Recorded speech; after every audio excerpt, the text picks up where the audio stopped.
As-tu déjà eu cette impression que malgré tous tes efforts, ton esprit te sabote parfois? Comme s'il y avait une voix en toi, toujours prête à douter, à critiquer ou à te paralyser. Il existe une sagesse capable de faire taire cette voix. Une manière de penser qui ne dépend pas de la chance mais de la conscience. Et rares sont ceux qui l'ont comprise aussi bien qu'Épictète, un homme né esclave et devenu libre par la puissance de son esprit. Il a découvert que la véritable liberté ne réside pas dans le contrôle du monde, mais dans l'art de se maîtriser face à lui. Et les idées qu'il a laissées sont simples, mais si profondes, qu'elles peuvent transformer complètement ta façon de penser, de réagir et de vivre. Aujourd'hui, je veux te faire découvrir 10 phrases d'Épictète qui ont le pouvoir de guérir ton esprit et de restaurer ta force intérieure. Ce sont des leçons qui valent bien plus que 1000 conseils, parce qu'elles parlent directement à l'âme. Alors respire profondément, écoute attentivement, et vois laquelle de ces phrases semble avoir été écrite pour toi. Avant de commencer, je te demande juste 2 choses. Mets un like à la vidéo et abonne-toi à la chaîne. Maintenant oui, passons au premier enseignement. Leçon 1. Il y a des choses qui dépendent de toi et d'autres non. La plupart du temps, nous vivons anxieux, frustrés, épuisés, parce que nous insistons pour essayer de contrôler ce qui n'a jamais été entre nos mains. L'opinion des autres, le résultat de l'avenir, le comportement d'autrui, le temps, la chance et même la mort. Épictète fut clair. Il y a des choses qui dépendent de toi et des choses qui n'en dépendent pas. Ta paix commence au moment où tu comprends cette différence. L'esprit humain tombe malade lorsqu'il tente de gouverner l'incontrôlable. C'est comme ramer à contre-courant et se blâmer de ne pas déplacer le fleuve. Le stoïcien apprend à tourner la rame dans la bonne direction. Il accepte le courant, mais maîtrise son propre effort. Et c'est là qu'Épictète se sépare du confort moderne. Il n'offre pas la consolation, il offre la puissance. Alors que le monde cherche à t'apprendre à éviter la douleur, lui t'enseigne à l'affronter. Le psychologue peut t'aider à comprendre tes blessures, mais Épictète t'appelle à la responsabilité. Il dit « Prends le contrôle de toi-même, de ton esprit, de ta volonté, de ta réaction. N'attends pas que la vie soit juste, sois toi-même la justice. N'exige pas d'être aimé, sois l'amour. Ne supplie pas pour le contrôle, apprends à commander ton intérieur. » Quand l'ego crie « Je ne mérite pas cela », Épictète répond « Qui t'a dit que tu méritais quelque chose ?» C'est le remède amer qui guérit l'âme. La sagesse ne consiste pas à éliminer la douleur, mais à savoir quoi en faire. Parce qu'au fond, la liberté n'est pas d'avoir tout sous contrôle. C'est de ne pas être contrôlé par ce qui ne dépend pas de toi. Pense-y comme à un bouclier. Chaque fois que quelque chose t'irrite, te déçoit ou te fait perdre ton centre, demande-toi « Cela dépend-il de moi ?» Si oui, agis. Sinon, lâche. Ce geste simple est la frontière entre le chaos et la sérénité. Tu peux passer ta vie à te battre contre tout ce qui ne dépend pas de toi et malgré tout, perdre. Tu peux essayer de contrôler tes enfants, de modeler les attitudes de ta compagne, de faire en sorte que ton chef te comprenne ou que le monde finisse par te reconnaître. Mais plus tu essaies de contrôler l'incontrôlable, plus tu perds le contrôle de toi-même. L'esprit s'épuise, le corps tombe malade et le cœur se remplit de frustration. Et tout cela parce que tu oublies l'essentiel. Tu n'es pas venu au monde pour gouverner les autres, mais pour apprendre à te gouverner toi-même. Ou bien tu peux choisir un autre chemin, apprendre peu à peu à lâcher ce que tu ne peux pas changer, à te questionner avec honnêteté, à séparer ce qui t'appartient de ce qui appartient au monde. C'est à ce moment-là que naissent la clarté, la fermeté et le véritable pouvoir de décision. Épictète disait que c'est la distinction la plus simple et, en même temps, la plus difficile à pratiquer, mais aussi celle qui définit toute la différence entre l'esclavage émotionnel et la liberté intérieure. Tu n'as pas besoin de dominer le monde, mais tu dois te dominer toi-même. Et lorsque tu y parviendras, tu verras que le monde entier commencera à s'aligner sur ton équilibre. C'est ainsi que se construit la paix, non pas en contrôlant l'extérieur, mais en apprenant à gouverner ton propre intérieur. Leçon 2. Aucun homme n'est libre s'il n'est pas maître de lui-même. Nous vivons en croyant que nous sommes libres, mais la plupart d'entre nous sont prisonniers de quelque chose. Du téléphone, du sucre, du drame, du passé ou du regard des autres. Nous appelons liberté le droit de faire ce que nous voulons, alors qu'en réalité, c'est souvent juste un autre nom pour la dépendance. Épictète était esclave par le corps, mais maître absolu de son esprit. Et c'est pour cela que sa liberté était invincible.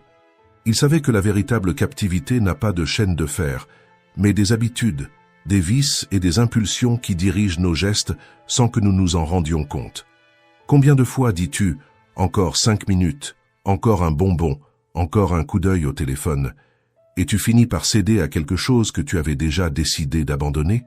Chaque petite reddition affaiblit la volonté, et plus tu cèdes, plus tu te perds toi-même. L'esclavage moderne est subtil. Il n'est imposé par personne. Il est cultivé dans le confort, nourri par la distraction, soutenu par la peur de la solitude. Mais il existe une issue, et elle commence quand tu décides de reprendre le commandement. Être libre, c'est être capable de se dire non et de le respecter. C'est avoir le pouvoir sur son propre temps, sur ses propres désirs, sur son propre silence. Alors, réfléchis, qu'est-ce qui t'enchaîne aujourd'hui? Choisis une seule chose et impose-lui une limite. Si c'est la nourriture, pratique le jeûne. Si c'est le téléphone, laisse-le de côté pendant quelques heures. Si c'est la colère, pratique le silence. Ces petits gestes sont des entraînements à la liberté. À chaque acte de maîtrise, tu deviens plus fort, car le contrôle de soi est le pouvoir le plus rare qui soit. Épictète disait que l'homme véritablement libre est celui qui parvient à choisir ses propres réactions, et c'est quelque chose que personne ne peut t'enlever. Choisis d'être maître de toi-même, car la liberté ne consiste pas à tout faire, mais à n'être esclave de rien, pas même de soi. Leçon 3. Sois profond, sors de la surface. Nous vivons à une époque où tout doit aller vite, le résultat, le corps, la réussite, même le bonheur. Mais ce qui est construit sans profondeur se défait au premier vent. Épictète le savait. Il disait que rien de grand ne se crée tout à coup, et c'est l'une des leçons les plus oubliées de notre temps. Être profond, c'est l'opposé d'être pressé. La précipitation vit à la surface, la profondeur dans le but. Celui qui cherche seulement ce qui est à la mode, ce qui est tendance, ou ce qui promet un retour immédiat, finit par sauter d'une chose à l'autre, comme celui qui creuse plusieurs puits peu profonds et ne trouve jamais d'eau. Beaucoup commencent avec enthousiasme, mais abandonnent leurs efforts au premier signe de difficulté, parce qu'ils confondent l'inconfort avec l'échec et perdent la force qui naît de la constance. Le stoïcien, lui, fait le contraire, parce qu'il comprend que la vraie satisfaction vient de l'immersion totale. Il ne touche pas seulement la surface de ce qu'il fait, il s'y livre entièrement. Parce qu'il sait que l'effort profond polit le caractère, fortifie l'esprit et transforme le travail en vertu. C'est ainsi que les talents se construisent, non pas en quelques jours, mais en décennies de patience. Pense à un diamant. Ce n'est qu'un morceau de charbon qui a résisté à la pression, qui a supporté le temps et ne s'est pas fragmenté dans les premières douleurs. Toi aussi tu es façonné ainsi. Chaque obstacle est une forme de polissage. Chaque échec est un éclat de moins entre ce que tu es et ce que tu peux devenir. Nous vivons entourés de raccourcis, mais le chemin de la profondeur n'a pas de hâte, il exige la présence. Et la présence, lorsqu'elle est pratiquée, crée quelque chose de rare, le sens.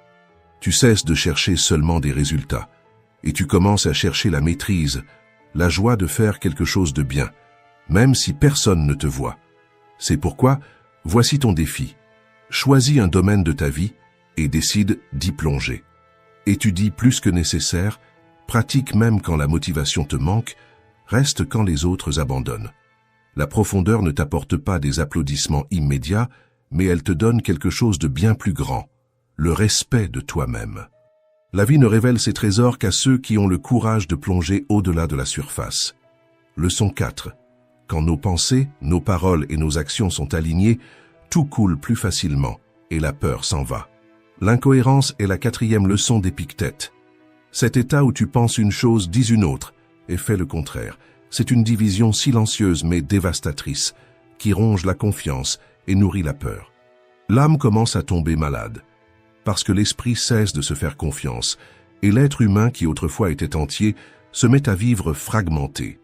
C'est comme essayer de marcher dans 2 directions à la fois. Le corps avance, mais l'essence reste prisonnière. La personne commence à douter de sa propre force, non pas parce que le monde l'a affaiblie, mais parce qu'elle s'est trahie d'innombrables fois, dans les petites incohérences, dans les promesses non tenues, dans les vérités qu'elle a choisi de taire. Épictète comprenait que la véritable paix naît de l'unité intérieure quand ce que tu penses, dis et fais vont dans la même direction. Cette harmonie crée une force silencieuse, presque invincible, parce que l'esprit cesse de lutter contre lui-même. C'est comme ramer avec le vent dans le dos. L'effort continue, mais il y a maintenant de la fluidité, un but, un sens. Pense à un arc et une flèche.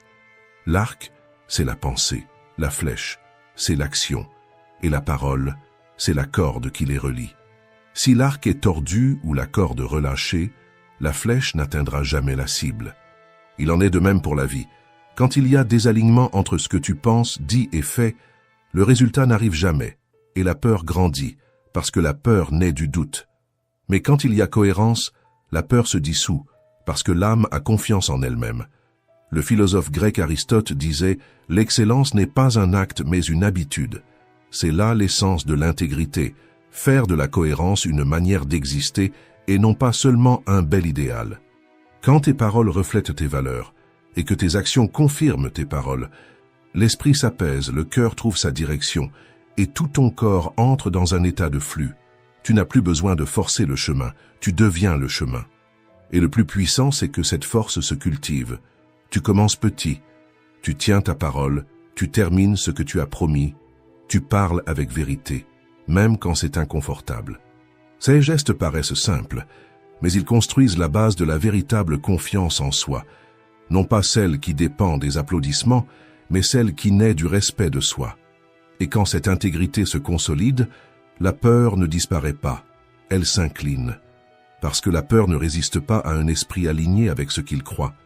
Si tu veux t'épargner des années de thérapie, observe si ce que tu dis est vraiment en harmonie avec ce que tu fais. Vois où il y a du bruit entre l'intention et le geste, entre le discours et la pratique. Chaque fois que tu aligneras un de ces points, la vie te répondra avec plus de clarté, plus de légèreté et plus de force. Écris dans les commentaires « Aujourd'hui, je choisis de vivre en cohérence ». Parce que quand la pensée, la parole et l'action deviennent un seul mouvement, la peur perd son pouvoir et la vie, enfin, commence à couler. Leçon 5. La liberté ne s'obtient pas en satisfaisant les désirs, mais en les éliminant. Épictète disait « La liberté ne s'obtient pas en satisfaisant les désirs, mais en les éliminant ». Et c'est là l'une des vérités les plus dures et les plus libératrices que l'on puisse comprendre. Nous vivons en croyant que la liberté, c'est pouvoir faire tout ce que l'on veut, alors qu'en réalité, c'est tout le contraire. La véritable liberté naît lorsque tu cesses d'être l'esclave du vouloir. Observe comment cela agit en toi. Quand tu désires être compris, reconnu ou aimé exactement comme tu aimes, tu souffres. Mais lorsque tu élimines le désir de reconnaissance, ce que tu fais commence à naître de l'intégrité, non du manque. Tu agis par conviction, non par besoin. Et c'est à ce moment-là que l'être humain cesse de vivre en quête d'approbation et commence à vivre dans un état de présence. Épictète comprenait que le désir est une chaîne invisible. Plus tu le nourris, plus il se resserre. Satisfaire un désir apporte un soulagement momentané, mais bientôt un autre prend sa place. C'est comme essayer d'étancher sa soif en buvant l'eau de la mer. Plus tu en bois, plus tu restes prisonnier de l'illusion. Pense à cela comme à une cage dorée. De l'extérieur, elle semble être la liberté. À l'intérieur, c'est la dépendance. Tu crois choisir, mais c'est le désir qui choisit pour toi. Et c'est là que le stoïcisme offre le chemin de la libération. Non pas satisfaire le désir, mais observer d'où il naît. Un exercice pratique, le journal du désir. Avant de dormir, note tout ce que tu as désiré pendant la journée, qu'on te réponde, qu'on te félicite, qu'on te comprenne. À côté, écris « Cette décision était la mienne ». Ce simple geste te montre à quel point tu vis encore attaché à l'extérieur, et cette conscience est la première étape vers la libération. Avec le temps, tu remarqueras quelque chose de puissant. Moins tu as besoin, plus tu deviens libre. L'esprit s'apaise, le cœur devient léger, et ta force commence à venir de l'intérieur, non de ce que le monde offre, mais de ce que tu choisis de ne pas désirer. La véritable liberté ne réside pas dans le fait de tout posséder, mais dans le fait de n'être l'otage de rien. Leçon 6. N'attends pas que les choses se passent comme tu le veux, mais veux qu'elles se passent comme elles se passent, et tu seras heureux. Cette phrase n'est pas de la résignation, c'est de la lucidité. Elle ne te demande pas d'accepter tout passivement, mais d'apprendre à marcher avec la vie et non contre elle. Combien de fois quelque chose t'a échappé, un plan gâché, une relation terminée, une opportunité envolée, et tu as cru que l'univers était contre toi. Mais si, au lieu de résister, tu accueillais chaque contretemps comme un maître déguisé. C'est cela, l'essence du stoïcisme. Voir l'adversité non comme une ennemie, mais comme une instructrice. Les stoïciens appelaient cela l'amor fati, l'amour du destin. Aimer ce qui arrive ne signifie pas aimer la douleur, mais comprendre qu'il y a en elle quelque chose qui te façonne. Chaque imprévu est une invitation à la force mentale. Chaque perte est un entraînement au détachement. Chaque frustration, une occasion d'élargir ta conscience. Épictète croyait que le contrôle ne réside pas dans les faits, mais dans l'interprétation que tu en fais. Celui qui accepte le flux de la vie découvre que la sérénité ne vient pas de dominer le monde, mais de coopérer avec lui. Ce qui te trouble, ce n'est pas ce qui arrive, c'est le désir que les choses soient différentes. C'est pourquoi, essaie l'entraînement du chaos. Un jour par semaine, fais volontairement quelque chose d'inconfortable, marche sans écouteurs, prends une douche froide, parle à quelqu'un que tu évites, affronte le silence sans distraction. L'inconfort n'est pas une punition, c'est une préparation. Celui qui apprend à supporter le petit désagrément résiste à la grande souffrance. La vie n'épargne personne du chaos, mais elle prépare à l'avance ceux qui ont le courage de l'affronter. Pense à cela comme à une vague. Tu peux essayer de l'arrêter et te noyer, ou apprendre à surfer dessus et utiliser sa force à ton avantage. C'est la différence entre le résistant et le sage. Le premier lutte contre l'inévitable, le second apprend à danser avec l'inévitable. Parce que lorsque tu cesses de lutter contre ce qui est, tout commence à couler exactement comme cela doit être. Leçon 7. Tout a deux poignées, l'une par laquelle on peut le porter, l'autre par laquelle on ne peut pas. Épictète disait que tout ce qui arrive dans la vie a deux poignées, l'une par laquelle tu peux la saisir et avancer, et l'autre par laquelle, si tu t'y accroches, tu seras entraîné. C'est l'une des images les plus sages du stoïcisme, car elle révèle l'essence du choix intérieur. Tu ne choisis pas le poids que la vie te confie, mais tu peux choisir la manière de le porter. Pense à quelque chose qui t'a blessé, tout a deux faces. La douleur peut être la porte de l'apprentissage, ou le mur de la révolte. La perte peut être une libération ou une prison. La critique peut être une offense, ou un entraînement au contrôle de soi. La différence ne réside pas dans le fait, mais dans la manière de le porter, dans l'interprétation, dans la conscience qui soutient le poids. L'esprit indiscipliné choisit toujours la mauvaise poignée, il se plaint, résiste, s'enfonce dans le « pourquoi moi ?» Mais l'esprit lucide fait le contraire. Il observe, respire, comprend que la réalité n'est pas venue pour le punir mais pour le former. Et lorsque cette lucidité devient une habitude, le monde change de texture. Les mêmes problèmes sont toujours là, mais leur impact diminue, parce que la manière de les saisir a changé. Épictète disait que le sage tient tout par la poignée de la raison. Il ne fuit pas, mais il ne se désespère pas non plus. Il accepte, mais il ne se rend pas. C'est la différence entre vivre comme une victime et vivre comme le maître de soi-même. La force ne réside pas dans le fait d'éliminer le poids, mais dans la capacité à porter l'inévitable avec dignité. C'est pourquoi, quand quelque chose te défie, ne cherche pas à comprendre pourquoi cela est arrivé, mais ce que cela est venu t'enseigner. C'est ce renversement silencieux qui transforme le fardeau en force. Car rien dans la vie n'a un poids fixe. Le poids change selon la conscience qui le porte. Et quand cette compréhension mûrit, tu deviens inébranlable. Non pas parce que tout est devenu plus léger, mais parce que tu es devenu plus fort. Chaque bonne poignée que tu choisis est une victoire invisible sur le destin. Écris dans les commentaires « Aujourd'hui, je choisis de tenir la vie par la bonne poignée. » Parce que la liberté, ce n'est pas vivre sans poids, c'est apprendre à porter l'inévitable sans perdre la paix. Choisis une de ces phrases. Une seule, transforme-la en ton bouclier, ton épée, ta base quotidienne. Répète-la quand tu voudras abandonner, quand la peur se resserrera, quand le monde te paraîtra injuste. Pratique-la, fais-en ton entraînement mental. Parce que quand la vie te mettra à l'épreuve, et elle le fera, ce ne sera pas le hasard qui répondra, mais ce que tu as construit à l'intérieur de toi. Ce sera la structure mentale que tu as renforcée, le calme que tu as entraîné en silence, la clarté que tu as choisie même dans les jours confus. Et c'est cette force intérieure, forgée dans la discipline et la maîtrise de soi, qui te garde debout et te permet d'avancer. Leçon 8. Il est impossible à une personne de commencer à apprendre ce qu'elle croit déjà savoir. Parmi tous les stoïciens, il se distinguait comme un véritable maître et aussi comme un homme conscient que l'orgueil ferme les portes.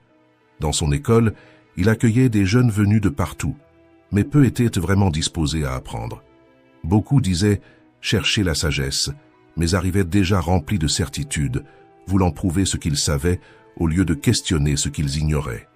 Épictète en était frustré, car il comprenait que l'ignorance n'est pas le contraire du savoir, c'est l'excès de certitude.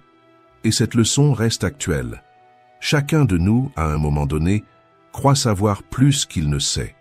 C'est un instinct subtil qui nous pousse à juger avant de comprendre, à réagir avant d'écouter, à parler avant de penser. Mais celui qui sait déjà tout ferme la porte de la croissance, et personne n'évolue avec la porte fermée. L'esprit humain est comme une coupe. Il ne peut recevoir du vin nouveau que lorsqu'il est vide. Lorsqu'il est rempli de croyances, d'opinions et de vanité, il n'y a plus de place pour rien d'autre. Et c'est pourquoi l'humilité intellectuelle est l'une des vertus les plus puissantes qui soient. Elle garde la coupe propre, prête à être remplie à nouveau. Peu importe à quel point tu es intelligent ou à quel point tu réussis, il y aura toujours quelqu'un de plus sage, de plus expérimenté et de mieux préparé que toi. Et reconnaître cela ne diminue pas ta valeur. Au contraire, cela élargit ton horizon. L'arrogance paralyse, tandis que la curiosité libère. Celui qui croit être arrivé cesse d'avancer. Celui qui se voit toujours comme un apprenti progresse sans limite. Alors, pratique l'exercice de l'esprit ouvert. Pense au dernier film que tu as regardé, au dernier livre que tu as lu, ou même à cette vidéo, et note 2 choses que tu as apprises. Tu verras que l'apprentissage est partout, dans les conversations simples, dans les erreurs, dans les pauses, et même chez les personnes qui t'irritent. Celui qui vit en observant apprend, même quand le monde est silencieux. Épictète disait que le sage est celui qui continue d'apprendre, même lorsqu'il croit déjà savoir. Et c'est là le véritable pouvoir. Transformer sa propre vie en une école. Prends cet engagement aujourd'hui, laisse en commentaire. Aujourd'hui, je choisis de continuer à apprendre. Parce que seuls ceux qui gardent l'esprit ouvert ont la chance de découvrir ce que le monde a encore à enseigner. Leçon 9. Le véritable caractère se révèle dans les moments difficiles. Et peut-être qu'il n'existe pas de phrase plus honnête sur la nature humaine. La douleur ne te brise pas, elle montre simplement de quoi tu es fait. La critique ne te détruit pas, elle révèle la force de ton ego. La perte ne t'anéantit pas, elle expose seulement à quel point tu t'attaches encore à ce que tu ne peux pas contrôler. La vie ne crée pas ton caractère, elle le met simplement en lumière. Tout peut être miroir ou prison. C'est toi qui décides. Et c'est pour cela qu'Épictète a conclu avec fermeté. N'explique pas ta philosophie, vis-la. Nous passons notre temps à expliquer, à justifier, à théoriser, mais le vrai stoïcien ne discute pas de la vertu. Il la pratique. Il ne proclame pas la sagesse. Il la démontre dans le silence. Épictète ne voulait pas de disciples qui mémorisent des phrases, mais des êtres qui incarnent des idées. À quoi sert-il de citer la liberté si tu te laisses dominer par tes impulsions? À quoi bon savoir que l'esprit est le seul territoire sous ton contrôle si tu le remplis d'excuses? La philosophie devient réelle lorsque tu cesses d'en parler et que tu commences à vivre comme si tu étais elle. Quand tu regardes le chaos et que tu ne trembles pas, quand tu fais face à tes blessures et que tu ne fuis pas, quand tu entends ton propre ego et que tu choisis pourtant ce qui est juste. C'est pourquoi lorsque les problèmes surgissent, pense à toi-même comme à un combattant affrontant un adversaire à sa mesure. L'objectif n'est pas de le vaincre, mais de devenir meilleur à chaque coup, plus conscient à chaque chute. Tu peux voir la douleur comme un échec, une injustice ou une impasse, ou tu peux la voir comme une salle de classe où chaque contretemps enseigne la résilience, la patience et la clarté. Épictète préférait cette seconde option. Il ne te demandait pas d'accepter les difficultés les bras croisés, mais de travailler avec elles. La souffrance est inévitable, mais le désespoir est un choix. Et ce qui distingue les forts des fragiles, ce n'est pas ce qu'ils vivent, mais ce qu'ils décident de faire de ce qu'ils vivent. Rien de grand ne se construit sans résistance. Le feu éprouve l'or, la pression façonne le diamant, et le chaos révèle ce que tu portes vraiment à l'intérieur. Épictète disait que la vie est comme un champ d'entraînement, et que chaque revers est une invitation à renforcer le muscle de l'âme. Il ne s'agit pas de briser ce qui fait mal, mais d'apprendre à ne pas se briser avec. Alors, lorsque le destin te pousse, repousse avec sagesse. Transforme chaque perte en carburant, chaque retard en patience, chaque rejet en force. N'attends pas que le puzzle de la vie soit complet aujourd'hui, célèbre le fait d'en assembler les pièces. Parce que la paix ne vient pas quand tout s'emboîte, mais quand tu comprends que l'acte d'assembler est déjà le but. Leçon 10. Ce qui trouble les hommes, ce ne sont pas les choses, mais les opinions qu'ils ont des choses. Ce n'est pas seulement une phrase philosophique, c'est l'une des plus grandes vérités jamais dites sur l'esprit humain. Épictète savait que la souffrance ne naît pas des faits, mais de la manière dont nous choisissons de les voir. Cette perception était si avancée que, des siècles plus tard, elle deviendrait la base de nombreuses approches de la psychologie moderne. Il avait compris, bien avant toute science, que toute transformation commence à l'intérieur, dans la façon dont nous pensons, ressentons et interprétons ce qui arrive. L'esprit, disait-il, est un terrain fertile ou un piège mortel. Ce que tu sèmes, tu le récoltes. Ce que tu répètes, tu le crées. Épictète comprit que la souffrance humaine n'est pas causée par les faits, mais par le jugement que nous portons sur eux. Et c'est vrai. 2 personnes peuvent affronter la même perte, vivre la même tragédie, mais réagir de façon complètement différente. L'une se désespère, l'autre mûrit. L'une s'effondre, l'autre se renforce. La différence ne réside pas dans les faits, mais dans l'histoire que chacune choisit de se raconter. Le problème, c'est que presque personne n'observe ce qu'il cultive dans sa propre tête. On juge, on réagit et on vit en pilote automatique sans se rendre compte que beaucoup de ce qui fait mal n'est que l'écho de nos propres croyances. Épictète ne parlait pas de théorie mais de pratique, du courage de voir avec lucidité. Parce que, quand tu comprends que tu peux réinterpréter la vie, tu découvres que tu peux aussi la transformer. C'est cela la véritable liberté. Le pouvoir de choisir ce que chaque événement signifie pour toi. L'esprit est comme une fenêtre. Quand elle est propre, le monde paraît clair et plein de possibilités. Mais quand elle est couverte de poussière, on commence à croire que c'est le monde qui s'est assombri. Et c'est ainsi que beaucoup vivent, en accusant l'extérieur pour une vitre sale à l'intérieur. Quand tu apprends à nettoyer cette fenêtre, tout change.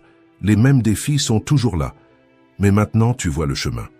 Comme l'a écrit William James, la plus grande découverte de ma génération est qu'un être humain peut changer sa vie, simplement en changeant son attitude mentale.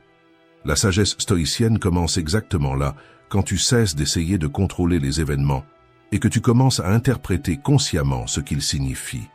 Applique cela dans ta vie dans les prochains jours, observe tes pensées avant de réagir. Quand quelque chose t'irrite ou te blesse, demande-toi, est-ce le fait qui me fait souffrir ou l'histoire que je me raconte à son sujet? Ce simple exercice peut t'épargner des années de souffrance et peut-être même des années de thérapie. Quand tu apprends à voir la vie d'une nouvelle manière, l'esprit s'apaise, le cœur trouve sa direction et même les décisions les plus difficiles deviennent claires. La confusion laisse place à la compréhension et la vie se réaligne avec ce qui compte vraiment. Le pouvoir de vivre en paix a toujours été en toi. Il était seulement caché derrière une mauvaise manière de voir. Écris dans les commentaires, aujourd'hui, je choisis de changer mon interprétation. As-tu déjà pris le temps de réfléchir au fait que peut-être rien dans ta vie n'est arrivé par hasard? Que chaque perte, chaque retard et même chaque silence ait pu avoir un but que tu n'as pas encore su voir? La vérité, c'est que la vie possède une intelligence que l'esprit ne comprend pas. Parfois, elle détruit ce qui est confortable pour révéler ce qui est essentiel. Parfois, elle retarde tout, simplement pour te protéger de quelque chose que tu n'étais pas encore prêt à affronter. La vie ne se trompe jamais d'adresse. Chaque situation arrive avec une leçon déguisée. Et quand tu commences à le comprendre, ce qui te semblait une punition devient clarté, et ce qui paraissait une perte devient direction. Cette vidéo parle de cela. Comprendre que le destin n'est pas un accident mais une architecture. Rien n'est arrivé par hasard. Chaque expérience, qu'elle soit douce ou douloureuse, est venue avec une raison, jusqu'au fait que tu entendes ces mots en ce moment même. Quand tu fais confiance, la vie recommence à te guider. Écris dans les commentaires « Je fais confiance au chemin ». Parce que c'est à cet instant précis, quand tu lâches le contrôle et que tu choisis de croire, que tout commence à changer. C'est à ce moment-là que l'univers comprend que tu es prêt. Avant de commencer, fais 2 choses simples. Aime cette vidéo et abonne-toi à la chaîne. Grâce à toi, ces mots pourront atteindre d'autres âmes en quête de clarté et de sens. Numéro 1. Les plus grands changements se produisent dans le silence. Il y a des jours où tout s'arrête.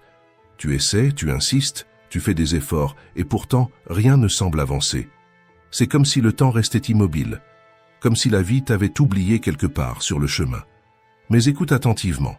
Tu n'es pas à l'arrêt, tu es en train d'être formé.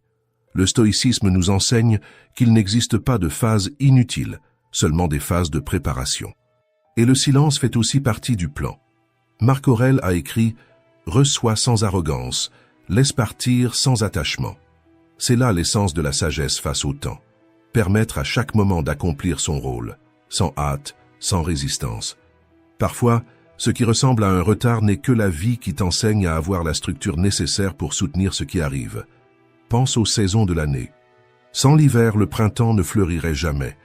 Et toi, comme tout dans la nature, tu as aussi tes cycles. Il y a des phases qui t'apprennent le détachement, d'autres, la résilience. Certaines te défient de te taire, et d'autres t'invitent à agir. Mais toutes, sans exception, remplissent un but plus grand. L'esprit impatient veut tout comprendre maintenant, veut voir des résultats immédiats, veut brûler les étapes. Mais le destin a sa propre ingénierie, et parfois, ce qui ressemble à un retard est une protection. Ce qui semble vide est une structure en train d'être construite à l'intérieur. Khalil Gibran a écrit « La graine rêve de la lumière, mais elle doit apprendre à aimer l'obscurité où elle pousse. C'est dans cette obscurité, là où personne ne t'applaudit, là où tout semble arrêté, que tu grandis le plus. Arrête-toi et réfléchis. Combien de fois as-tu cru être oublié alors qu'en réalité tu étais préparé? Combien de fois as-tu maudit l'intervalle, sans comprendre que c'était lui qui te renforçait pour ce qui viendrait ensuite? La vie a des phases de récolte, mais elle a aussi des phases de fondation. Et celui qui ne respecte pas le temps de la fondation construit des murs qui s'effondrent au premier vent. Alors, si aujourd'hui rien ne semble se passer, ce n'est pas le moment d'abandonner, c'est le moment de faire confiance. Le vrai mouvement ne fait pas toujours du bruit. Parfois, ce que tu appelles stagnation n'est que la terre qui se réorganise avant que la graine ne perce. Le stoïcisme nous rappelle, la nature ne se trompe jamais de temps. Quand quelque chose ne fleurit pas, c'est que le sol est encore en préparation. Et quand tu comprends cela, le désespoir se transforme en patience, le doute se transforme en foi, et l'attente se transforme en force silencieuse. Alors, au lieu d'exiger que la vie accélère, apprends à marcher à son rythme. Accepte le silence comme une partie du chemin. Fais confiance à la pause comme à une partie de la réponse et comprends. Le temps n'est pas contre toi, il est pour toi. Il polit ce qui a encore besoin de mûrir dans le silence. Et quand ce moment arrivera, tu comprendras, rien n'était immobile, c'était toi qui étais façonné. Si cette leçon a eu du sens pour toi, écris ci-dessous, avec intention. J'ai confiance dans le temps de ma vie. Numéro 2. Chaque choix ouvre une nouvelle direction. As-tu remarqué comme les moments les plus importants de ta vie ne semblaient pas si importants lorsqu'ils sont arrivés? Parfois, c'était un simple choix, une conversation ordinaire, un oui ou un non dit sous l'impulsion. Et ce n'est que des années plus tard que tu as compris. C'est là que tout a commencé à changer. La vie agit ainsi, dans les détails.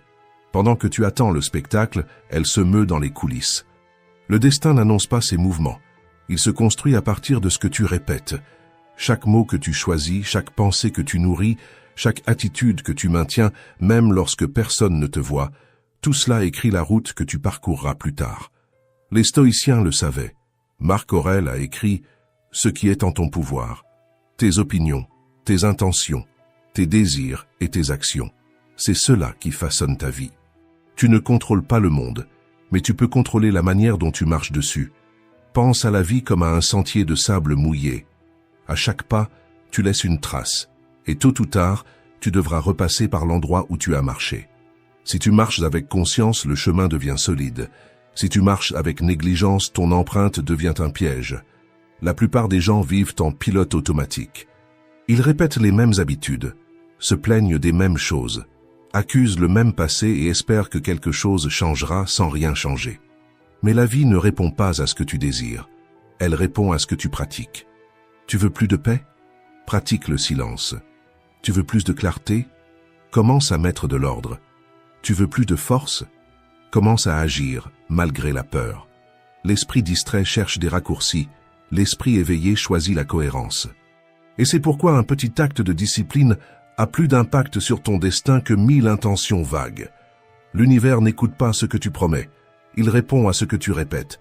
Chaque fois que tu fais ce qui est juste, même fatigué, c'est comme si tu disais à l'univers « Je suis prêt pour quelque chose de plus grand ». Et il t'entend. La philosophie stoïcienne ne parle pas de perfection, mais de présence. Elle ne consiste pas à contrôler ce qui arrive, mais à maîtriser la façon dont tu réponds. Alors arrête-toi un instant et demande-toi « Qu'est-ce que je pratique chaque jour sans même m'en rendre compte? Ce schéma m'approche-t-il ou m'éloigne-t-il de la vie que je veux vivre? Car la vérité est simple. Tu n'es pas ce que tu rêves d'être. Tu es ce que tu répètes être. » Twyla Tharp disait « La routine quotidienne est le sol fertile sur lequel l'excellence fleurit. » Et c'est là que tout change, lorsque tu t'éveilles au pouvoir des petites actions et comprends qu'il n'existe pas de neutralité dans la vie. Chaque pensée est un vote pour la personne que tu es en train de devenir. Chaque geste est une graine semée dans le terrain de ton destin. Et le jour où tu comprends cela, le monde n'est déjà plus le même, car tu cesses d'être emporté et tu commences à conduire. Prendre conscience de ce pouvoir, c'est ce qui te permet d'agir autrement, de créer de nouvelles empreintes sur ce sable mouillé et de construire, avec intention, le chemin qui soutiendra ton avenir. Le destin n'est pas un lieu où tu arrives, c'est le sol que tu crées, pas à pas, avec les choix que tu fais aujourd'hui. Numéro 3. L'adversité est la meilleure professeure de la vie. Personne ne choisit de souffrir. Mais presque toujours, c'est la douleur qui enseigne ce que la zone de confort a tenté de cacher pendant des années. La vie a une manière étrange et sage de nous façonner. Elle ne murmure pas, elle secoue. Et lorsque tout semble s'effondrer, ce n'est pas une punition. C'est un appel à reconstruire les parties de toi qui ne supportent plus le poids de ta propre croissance. L'adversité n'arrive jamais par hasard. Elle vient avec une mission. Marc Aurèle a écrit « Ce qui se trouve sur le chemin devient le chemin ». Ce n'est pas une métaphore décorative, c'est un avertissement. Ce qui aujourd'hui te paraît un obstacle, demain sera rappelé comme le moment où tu t'es enfin réveillé. Pense à une épée en train d'être forgée. Le métal ne devient résistant qu'après être passé par le feu, le marteau et la répétition. Si le forgeron épargnait la chaleur, la lame ne couperait jamais. Pour toi, c'est pareil. Chaque perte, chaque rejet, chaque retard et chaque échec est le feu qui retire l'excès et révèle l'acier de ton essence. La vie n'essaie pas de te briser. Elle essaie de te renforcer en enlevant ce qui en toi est encore fragile. Seulement, l'esprit impatient ne comprend pas cela. Il confond douleur et erreur. Il réagit, se révolte, invente des histoires. Il essaie d'anesthésier le tout avec des distractions, des justifications, des comparaisons. Mais le stoïcien ne cherche pas la fuite, il cherche la clarté. Il sait que la douleur est une forme sophistiquée d'instruction. Et quand la souffrance apparaît, au lieu de demander « Pourquoi cela m'arrive-t-il ?», il demande « Qu'ai-je encore besoin d'apprendre de cela ?» Ce changement de question modifie ta perspective. Il transforme la douleur en laboratoire de connaissance de soi. Tu comprends que la vie n'essaie pas de te briser. Elle t'aide à devenir plus lucide. Elle t'enseigne à voir ce que tu ignorais auparavant, tes réactions automatiques, tes attachements, tes illusions de contrôle. Haruki Murakami a écrit « Quand tu sors de la tempête, tu n'es plus la même personne que celle qui y est entrée. Tel est le but de la tempête. » Et peut-être que c'est là l'une des plus grandes vérités que tu puisses comprendre. La douleur n'est pas une punition, c'est une purification. Elle enlève ce qui est faux pour que le vrai puisse émerger. Pense aux fois où la perte t'a forcé à te réinventer, ou lorsqu'une erreur t'a obligé à mûrir. La souffrance n'est pas la fin, c'est l'épreuve qui révèle la structure. Celui qui la traverse en conscience gagne quelque chose que personne ne peut lui retirer, la compréhension de soi. Et cette lucidité, c'est le début de toute liberté. La majorité fuit l'inconfort, mais le stoïcien choisit de l'affronter avec un but. Et accepter n'est pas se résigner, c'est rediriger son énergie. C'est cesser de lutter contre l'inévitable et investir sa force dans ce qui dépend de toi. L'attitude, la discipline, la sérénité face au chaos. Quand la vie te met au défi, ne te demande pas quand cela finira, mais qui tu deviendras après. Parce que la douleur passe, mais ce que tu apprends d'elle reste comme une nouvelle fondation en toi. La souffrance, lorsqu'elle est comprise, se transforme en clarté, et la clarté est la graine de toute sagesse. Alors, la prochaine fois que l'adversité frappera à ta porte, ne la repousse pas. Respire, fais-lui face avec dignité et dis « Je sais que tu es venu pour m'entraîner, car rien n'arrive par hasard. » Numéro 4. Tout ce que tu ressens, tu l'attires à toi. T'as-tu déjà demandé pourquoi certains schémas se répètent dans ta vie? Des personnes qui te blessent toujours de la même manière, des situations qui épuisent ton énergie, des obstacles différents qui ramènent sans cesse la même sensation de vide. Rien de tout cela n'est un hasard. Avant d'être une réalité, la vie est une fréquence. Tu n'attires pas ce que tu dis vouloir, tu attires ce que tu ressens réellement et que tu nourris à l'intérieur de toi. Si derrière ton désir se cache la peur, l'énergie qui vibre est la rareté. Si derrière ta demande se cache la comparaison, la vibration est celle du manque. Et le résultat n'est pas une punition, c'est une cohérence. Épictète disait « Ce ne sont pas les choses qui nous troublent, mais l'opinion que nous avons d'elles. » C'est cette opinion, cette interprétation intime, qui modèle ton énergie, ta posture et tes choix. Pense à cela comme à une lentille. Si elle est embuée par l'anxiété, par l'envie, par la précipitation, le monde entier te semblera confus. Mais si tu nettoies la lentille, si tu modifies ton focus, si tu ajustes ta perception, le décor reste le même, mais le sens change complètement. L'esprit humain fonctionne comme un filtre actif. Tout ce que tu crois, il cherche à le confirmer. Si tu te réveilles en pensant « rien ne marche pour moi », ton cerveau passera la journée à en chercher la preuve. Mais si tu commences en disant « aujourd'hui je peux créer quelque chose de bon », il cherchera les chemins pour valider cette nouvelle réalité. C'est de la biologie, pas du mysticisme. Et ce processus silencieux façonne ton destin, une pensée à la fois. Il existe une ancienne métaphore soufie. Une mouche et une abeille traversent le même jardin. La mouche trouve la saleté, l'abeille trouve les fleurs. Le jardin est le même, la différence réside dans ce que chacune cherche. La vie est pareille. Elle reflète ce que tu es entraîné à voir. Celui qui cherche ce qui manque trouve l'absence. Celui qui cherche ce qu'il peut créer trouve l'abondance. Mais ce changement de regard demande de la pratique. Ce n'est pas de la pensée positive, c'est un réalignement mental. C'est choisir ce que tu veux nourrir. Parce que lorsque tu passes la journée à renforcer tout ce que tu n'as pas, tout ce que l'autre a obtenu et toi non, tu entraînes ton esprit à fonctionner dans la rareté. Et cette vibration te place en mode survie, te fait agir avec précipitation, peur et impulsivité. Maintenant, quand tu commences à agir à partir de la présence, à te concentrer sur ce que tu peux déjà construire aujourd'hui, ton énergie change. Tu cesses de demander et tu commences à produire. Tu cesses d'attendre et tu commences à créer. Et c'est à ce moment-là que la réalité commence à répondre, non pas parce que le monde a changé, mais parce que tu as changé le ton avec lequel tu lui parles. Montaigne disait « L'habitude est le plus grand tyran de l'humanité. » C'est pourquoi toute énergie que tu répètes, qu'elle soit confiance ou peur, finit par gouverner la direction de ta vie. Chaque fois que tu réagis avec calme au lieu de colère, avec concentration au lieu de doute, avec gratitude au lieu de comparaison, tu réaffermis à l'univers et à toi-même « Je suis prêt pour une nouvelle version de moi ». L'énergie ne ment pas. Elle est le langage avec lequel tu communiques ce que tu crois vraiment mériter. C'est pourquoi, au lieu de répéter « Rien ne marche pour moi », dis et vis « J'apprends à créer ce que je mérite ». Et répète-le avec posture, avec action, avec cohérence.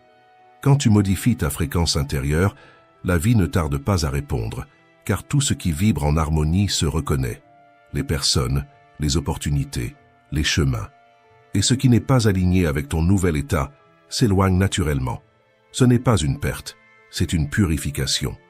Devenir conscient de l'énergie que tu émets est la première étape pour devenir l'architecte de ta propre réalité. Et à partir de ce moment-là, tu ne vis plus dans l'attente de ce qui vient. Tu commences à construire ce qui est. Si cette leçon a fait sens pour toi, commande ci-dessous, avec présence, « Aujourd'hui, je change mon énergie ». Quand tu vibres dans l'abondance, l'univers comprend le message et commence à te répondre dans la même mesure. Numéro 5. Le destin insiste jusqu'à ce que tu apprennes. La vie te parle tout le temps, mais elle ne crie pas, elle répète. Quand tu n'écoutes pas la première leçon, elle revient. Parfois avec une autre apparence, une autre personne, un autre décor, mais au fond, la même racine. Tu t'impliques de nouveau avec quelqu'un qui t'épuise. Tu recommences à remettre à plus tard ce que tu sais devoir faire.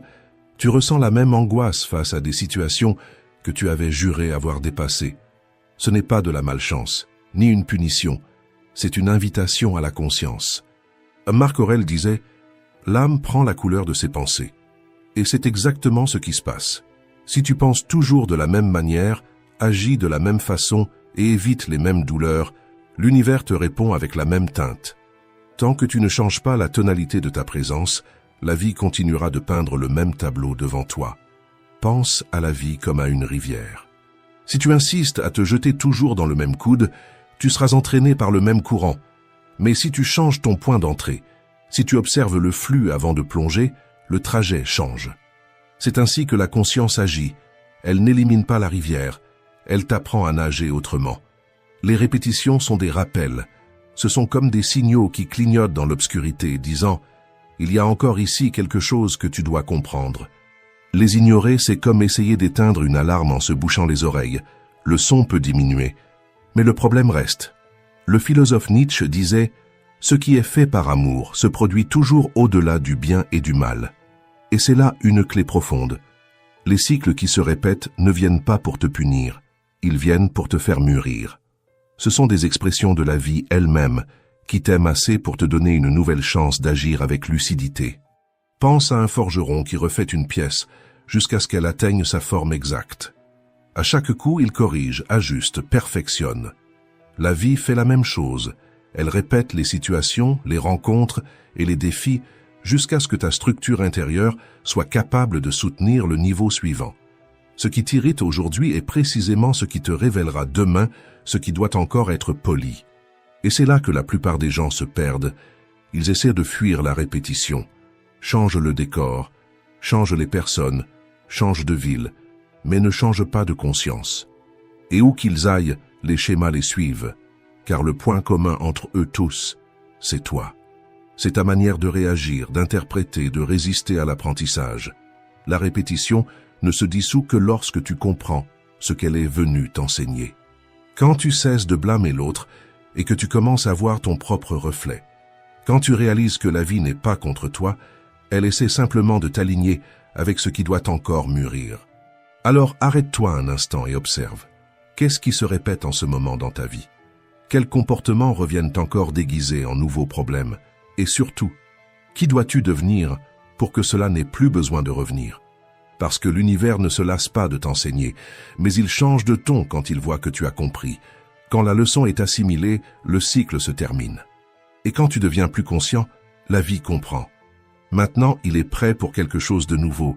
Et à cet instant, ce qui était douleur devient direction. Les retours cessent d'être une punition et deviennent un chemin, car rien, absolument rien, ne se répète par hasard. Numéro 6. C'est dans l'échec que le caractère se révèle. Nous sommes tous déjà passés par là. Un plan qui semblait prometteur s'effondre. Un choix mène à une impasse. Un effort entier semble disparaître soudainement. Tu regardes ce qu'il en reste et tu ressens ce vide amer, la sensation d'avoir échoué. Mais l'échec, aussi douloureux soit-il, n'est jamais une fin, c'est un miroir. Et tout miroir, aussi dur qu'il paraisse, ne fait que refléter ce qui doit être vu. Marc Aurèle a écrit « La perte n'est rien d'autre qu'un changement, et le changement est la nature de la vie. » Le stoïcien comprend. L'échec n'est pas un verdict, c'est un processus de révélation. Quand tout échappe au contrôle, c'est là que l'essentiel apparaît. Ce qui est vrai demeure, ce qui était illusion s'écroule. Pense à un pont qui doit supporter un poids. Tant que le chemin est léger, tu crois qu'il est solide, mais il suffit d'un poids plus lourd pour découvrir où se trouvent les fissures. L'échec est cette épreuve de poids de l'âme. Il montre où tu as construit avec conviction et où tu soutenais encore ta vie avec la peur, l'orgueil ou l'apparence. L'esprit ordinaire tente d'effacer la chute, de la dissimuler, de recommencer trop vite, comme quelqu'un qui balaie les éclats sans comprendre ce qui s'est brisé. Mais le stoïcien observe. Il sait que la chute n'est pas venue pour humilier, elle est venue pour révéler. L'échec est une flamme qui brûle ce qui est superflu et éclaire ce qui est essentiel. Ta volonté, ta clarté et ta force. Elizabeth Gilbert a écrit « Échouer dans quelque chose que tu aimes peut être le chemin le plus rapide pour retrouver la raison pour laquelle tu as commencé. » Et c'est ce que la plupart ne voient pas. L'échec nettoie. Il réorganise tes priorités, te montre qui est vraiment à tes côtés, ce que tu tolérais par peur et ce que tu dois abandonner pour grandir. Il ramène ton attention à l'origine, au but qui s'est perdu au milieu des attentes. Souviens-toi, personne ne mûrit dans le succès, on mûrit dans l'ajustement. Quand tout va bien, il est facile de se distraire, mais quand quelque chose s'effondre, tu es obligé de te regarder en face.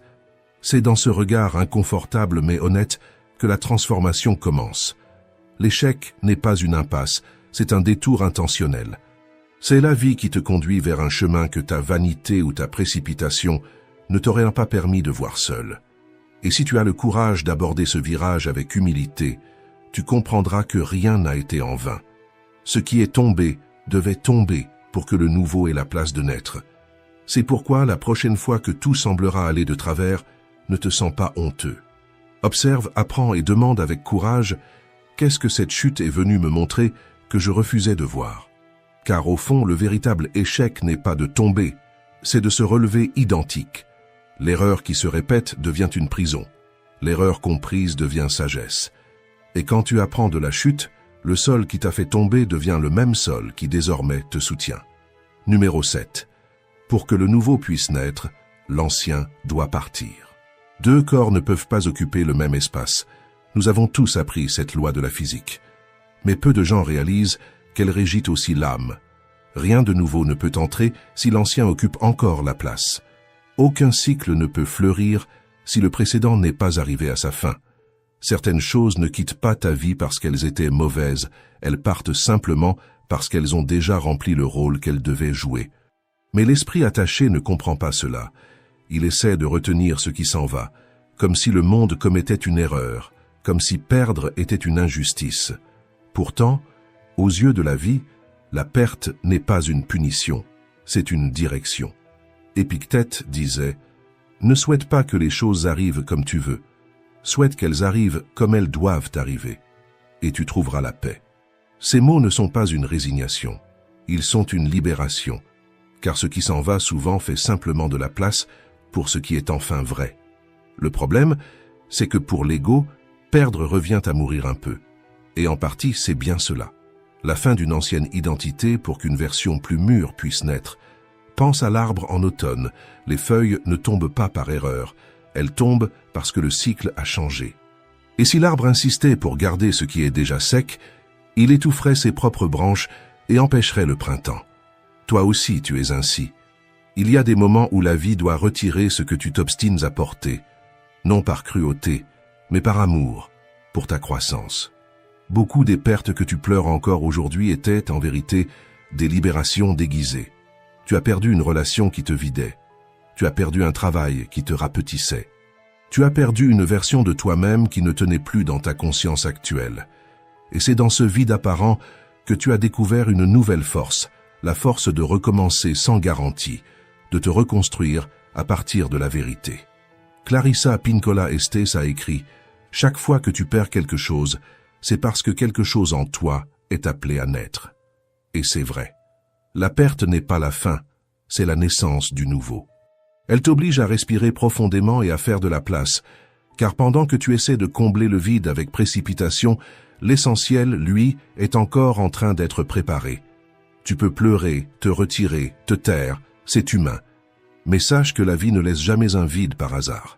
Elle enlève ce qui empêche, coupe le superflu et, avec une précision chirurgicale, te rend la bonne direction. Celui qui apprend à respecter ce processus découvre une maturité profonde, celle de faire confiance à ce qui s'en va autant qu'à ce qui vient. La perte, en réalité, est un filtre. Elle sépare ce qui était temporaire de ce qui est essentiel. Et quand tu commences à voir les choses ainsi, tu comprends que ce qui est parti ne t'a rien volé, cela a simplement ouvert l'espace pour ce qui est plus en harmonie avec la personne que tu es en train de devenir. Alors, la prochaine fois que quelque chose sort de ta vie, ne te précipite pas pour remplir l'espace. Attends, respire, observe, parce que peut-être ce qui aujourd'hui te fait mal en silence est exactement l'endroit où le nouveau est sur le point d'éclore. Et quand cela arrivera, tu comprendras.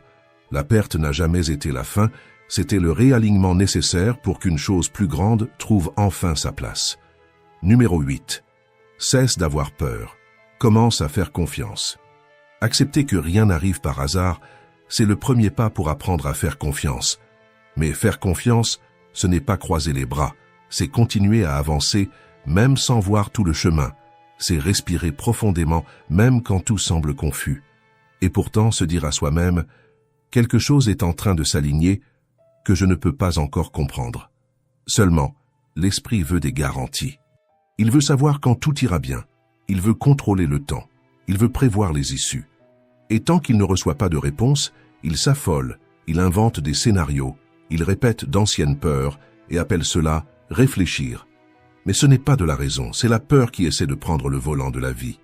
Épictète disait « Si tu veux progresser, accepte de paraître sot et confus pendant un certain temps. » Parce que c'est justement dans cet intervalle, quand rien ne semble avoir de sens, que la vie commence à se réorganiser. En apparence, tout semble immobile. À l'intérieur, les racines se renforcent, les directions s'ajustent, le terrain se prépare pour la prochaine étape. Le calme ne naît pas quand tout est résolu, il naît quand tu décides d'arrêter de lutter contre ce que tu ne peux pas contrôler. Pense-y, combien de temps as-tu déjà perdu à essayer de réparer ce qui ne dépendait pas de toi ? Combien de ton énergie a été dépensée dans des discussions inutiles, dans des inquiétudes anticipées, dans des tentatives de prévoir ce que seul le temps pouvait révéler ? La confiance commence lorsque tu apprends à placer ton énergie dans ce qui est à ta portée et à laisser le reste s'en aller. Imagine-toi dans une rivière à courant léger. Si tu essaies de nager à contre-courant, tu t'épuises. Mais si tu relâches ton corps en conscience sans peur, tu remarques que le courant lui-même te guide. Faire confiance, c'est cela. Ce n'est pas renoncer à nager, c'est nager dans le bon sens du flux. La confiance n'est pas un sentiment naïf, c'est un acte de courage. C'est choisir d'agir avec présence, même sans certitude. C'est garder le rythme, c'est continuer à semer, sans savoir quand viendra la récolte. Et c'est précisément ce type de foi active qui transforme le destin en chemin.